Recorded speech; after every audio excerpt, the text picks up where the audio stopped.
Você conhece a história do voto no Brasil?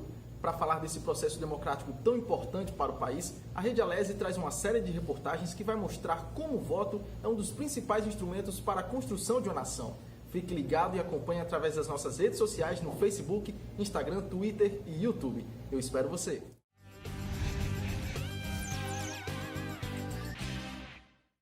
Hoje, o voto é um dos instrumentos mais democráticos para a construção de um país. Mas no passado, apenas os nobres, pessoas ricas, militares e senhores de engenho podiam votar e ser votados. No Brasil Império, juízes, vereadores e procuradores eram eleitos pela sociedade, mas apenas o prefeito era indicado pelo rei. Inconformados com o governo, a elite brasileira, a igreja e militares exigiram um novo modelo de comandar o país. E em 1821, o rei Dom João VI instituiu a monarquia constitucional. 60 anos depois, o primeiro-ministro José Antônio Saraiva convocou a primeira eleição direta para assembleias e câmaras de vereadores. Começava assim a forma de governo mais próxima da que conhecemos hoje. No Brasil República, todo cidadão pode escolher os representantes para os cargos políticos através do voto. Mas no período imperial, apenas pessoas com alto poder econômico podiam votar. Conhecido como voto censitário, esse direito só era concedido a pessoas com renda anual superior a R$200 mil ou 1,5 toneladas de mandioca, o que limitava bastante a participação nas eleições. Já para concorrer a um cargo político, era necessário ter uma renda por ano entre R$400 mil e R$800 mil. O fim do voto censitário no país foi em 1889, com a proclamação da República. O então presidente Marechal Deodoro da Fonseca promulgou um decreto que extinguia este tipo de exigência para votar.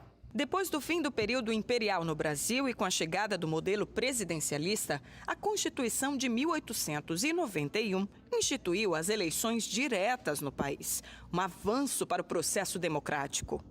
Em 1904 foi aprovada a Lei Rosa e Silva, que garantia ao eleitor uma cópia do voto num papel. Mas o que deveria ser uma medida de segurança se tornou um ato de perseguição. Isso porque alguns coronéis começaram a exigir dos empregados que apresentassem o voto na cédula eleitoral. Com isso, os coronéis e fazendeiros exigiam que os empregados votassem nos candidatos indicados. Surgia assim uma das práticas mais comuns das eleições no Brasil na época, o voto de cabresto. O título de eleitor foi criado em 1881. Surgiu como uma forma de tentar se moralizar as eleições, já que não existia um controle nos locais de votação. Ainda assim, o uso do novo documento não diminuiu de imediato os casos de fraude. Décadas depois, com a criação do Tribunal Superior Eleitoral e dos Tribunais Regionais Eleitorais, o voto passou a ser secreto. Um avanço para a história do Brasil e uma garantia de privacidade ao eleitor. Mas isso durou pouco. Com o golpe militar em 1937, os brasileiros ficaram impedidos de votar. 8 anos depois, voltaram às urnas. Hoje, o Tribunal Superior Eleitoral exige um documento com foto, mais uma medida de segurança no processo eleitoral. No Brasil de hoje, homens e mulheres têm os mesmos direitos garantidos por lei, mas nem sempre foi assim. No passado, as mulheres não podiam votar. Só em 1932, com a nova legislação eleitoral, as brasileiras conquistaram o direito de votar e serem votadas. Mas apenas as mulheres casadas e com autorização do marido poderiam exercer essa garantia. A primeira mulher a exercer o direito do voto teve essa conquista muito antes de 1932. Celina Guimarães Viana aproveitou que o Rio Grande do Norte foi o primeiro estado a aplicar a lei que estabelecia as regras para o alistamento eleitoral. Mesmo assim, o voto dela foi anulado por uma decisão do Senado. Só em 1946, o voto se tornou obrigatório para as mulheres e com as mesmas garantias dos homens. Atualmente no Brasil, todos têm direito ao voto, podendo escolher seus representantes de acordo com as propostas apresentadas por cada um deles. O modelo que conhecemos hoje é chamado de voto direto. Mas no passado, os brasileiros faziam suas escolhas eleitorais de uma forma diferente, através do voto indireto. Nesse modelo, os eleitores elegiam um colegiado de pessoas que, ao final do processo, escolhiam quais políticos iam assumir os cargos públicos. A eleição por voto indireto no Brasil durou todo o período do Império. Durante a República, 8 presidentes foram eleitos de forma indireta. 5 deles somente no período do regime militar, entre 1964 e 1985. Hoje parece estranho, mas houve uma época em que outra pessoa podia votar pelo eleitor. Era o caso do analfabeto, o chamado voto cochichado.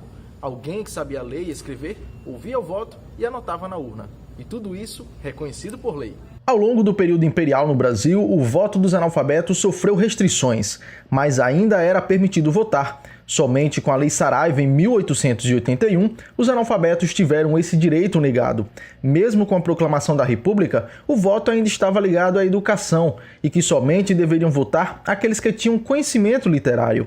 Apenas 104 anos depois da publicação da Lei Saraiva, os analfabetos tiveram novamente a possibilidade de votar através de uma emenda constitucional em 1985.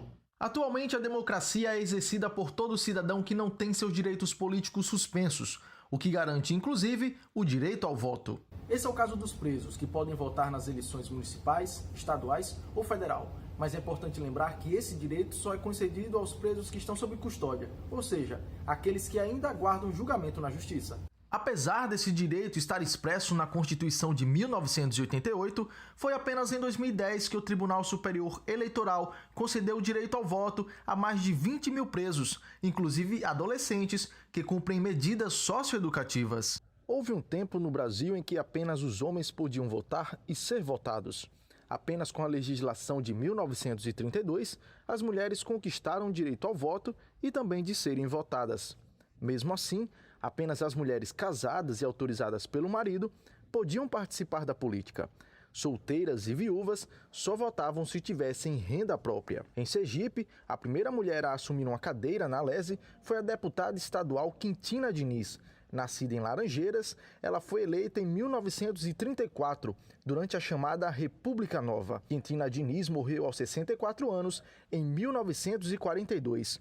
Depois dela, as mulheres só seriam representadas na LESE após 20 anos, através da deputada Núbia Nabuco. Mais da metade da população brasileira é feminina, mas infelizmente a participação da mulher na política ainda é pequena.